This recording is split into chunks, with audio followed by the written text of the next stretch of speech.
Leadership is a social reality, so typically it has been said you first have to connect with people before you can lead. So my question is, it sounds easy, but how do you connect with people? Well, I think you have to take actually a step back before you even plunge into the how do you connect in order to lead. The people that I have studied in my research are very often people who are functional experts. So their first instinct and the way that they have grown up in their careers and the way in which they approach things is they want to lead on the basis of their expertise and their knowledge.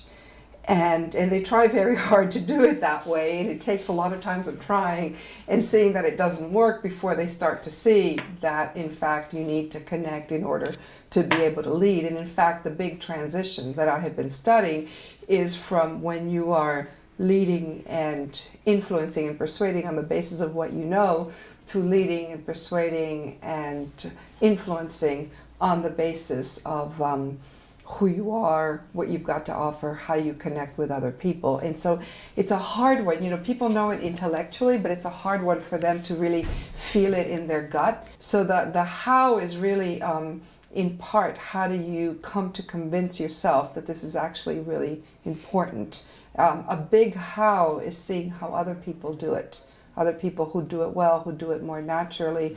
And ideally in the case of a situation where you admire or respect the person, because what happens so often is when people see role models, they don't really want to be like them. They may be successful, but they don't want to become that person, and that really interferes with the social learning process. But once you start making connections, we tend to connect with what is similar to us, right? Your research shows that it's maybe a pitfall if we go too much in connecting with people who are like us. Mm-hmm. How do you overcome this tendency? That's a big one, the tendency to surround yourself with people who are like you. And that one is very well proven empirically. It's a very robust finding, and we all experience it.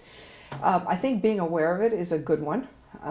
Because most people don't realize the extent to which they do it. So for example, when I work with executives, I have them do a diagnostic of their networks, and it's very striking once you put names on paper that in fact there's a very strong similarity factor, often around your organization and your functional background. You know, that can vary a bit.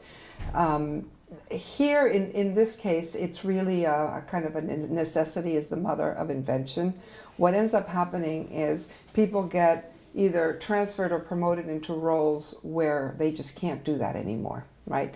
So you can work on a similarity basis and connect and lead with people who are all marketing experts like you or finance people like you. The minute you are leading a cross-functional team, across geographies, becoming a general manager, anything that requires you to lead people who are unlike you, who've had a different kind of training, it becomes very clear that you have to make an effort.